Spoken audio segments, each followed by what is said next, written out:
Hello and welcome back to the channel. This is part 2 of our look at the largest Premier League stadiums by capacity. If you haven't seen part 1 yet, I'd recommend watching that first, as this episode continues directly from where we left off. After Anfield, the next stadium by capacity in the Premier League is Arsenal's Emirates Stadium, with a capacity of 60,704. Opened in 2006 at a reported cost of around £390 million, the Emirates is a modern bowl-style stadium located in Holloway in North London.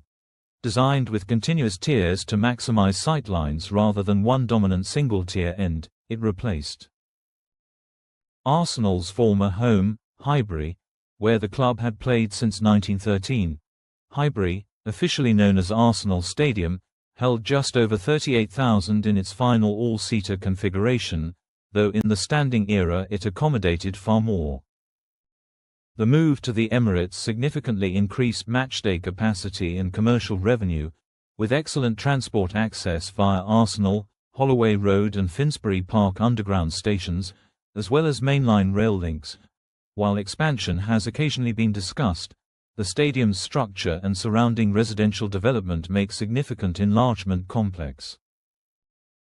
Next comes Manchester City's Etihad Stadium, currently operating at around 52,900 during redevelopment. Originally opened in 2002 as the City of Manchester Stadium for the Commonwealth Games, it was converted for football use in 2003 when Manchester City moved from their former home, Main Road. Main Road, which had been the club's ground since 1923, once recorded attendances above 80,000 in the standing era. The Etihad was initially built with an athletics configuration before being reworked for football, and underwent a major expansion in 2015 that increased capacity from roughly 47,800 to over 53,000.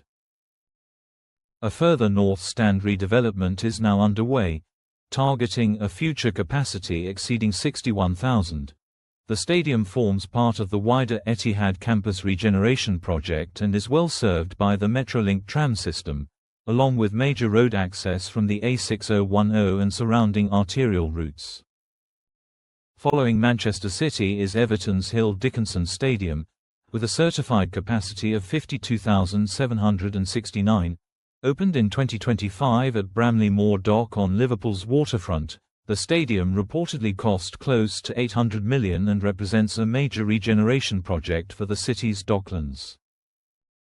It replaces Goodison Park, Everton's historic home since 1892. Goodison once recorded a peak attendance of 78,299 before the shift to all-seater requirements reduced capacity to just under 40,000. The new stadium features a steep, high-capacity home stand designed to recreate the intensity of traditional English terraces, while incorporating modern hospitality and event facilities. Rail access is provided via Sandhill Station, with improved pedestrian connections linking the ground to the city centre waterfront. Next in order is Newcastle United St James Park, with a capacity of 52,305. Opened in 1892 and uniquely embedded within Newcastle city centre, the stadium's asymmetrical shape reflects the urban constraints surrounding it.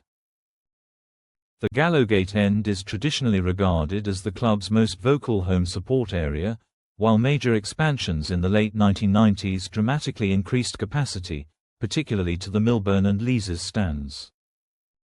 In the standing era, crowds exceeded 68,000 before safety regulations reduced capacity. St James Park benefits from exceptional central access, within walking distance of Newcastle Central Station and served by Tyne and Wear metro connections. Despite its historic significance, feasibility studies have explored whether expansion is possible or whether a new stadium might eventually be required. After Newcastle comes Sunderland Stadium of Light, with a capacity of 49,000, opened in 1997 at a cost of around £24 million on the site of the former Monkwearmouth Colliery, it replaced Roker Park. Sunderland's previous home since 1898, Roker Park once held more than 75,000 spectators in the standing era, though capacity fell significantly in its final years before closure. The Stadium of Light was expanded in 2000 to increase capacity and was designed with future growth in mind. It is served directly by the Tyne and Wear Metro, with road access from the A19 and surrounding regional routes. Next is Aston Villa's Villa Park, with a capacity of 43,205. Opened in 1897, Villa Park is one of England's most historic stadiums and comprises 4 stands: the Holt End, Trinity Road Stand, Doug Ellis Stand and North Stand. The Holt End is famously regarded as the club's 12th man, and was once one of the largest terraces in English football. In the standing era, Villa Park recorded a peak attendance of 76,588. The stadium was regularly used as a neutral venue for FA Cup semi-finals due to its central location and large capacity before Wembley became the permanent host. Rail access is provided by Whitton and Aston stations, and confirmed redevelopment plans for the North Stand aim to increase capacity beyond 50,000 in the coming years. Following Villa Park is Chelsea's Stamford Bridge, with a capacity of 41,312. Opened in 1877 and located in Fulham, West London, Stamford Bridge is one of the most constrained stadium sites in the Premier League, surrounded by rail lines and residential property. The Matthew Harding Stand is widely regarded as the club's most vocal end. In the standing era, Stamford Bridge held more than 80,000 spectators before safety regulations required full seating. Chelsea have explored large-scale redevelopment proposals in recent years, though progress has been limited by planning complexity and surrounding infrastructure.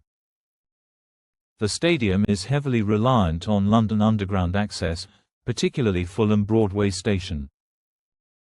Next comes Leeds United's Elland Road, with a capacity of 37,645.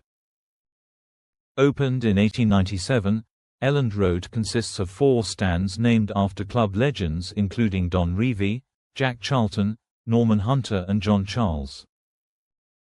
The Don Revie stand acts as the symbolic focal point of the ground. In the standing era, attendances exceeded 57,000.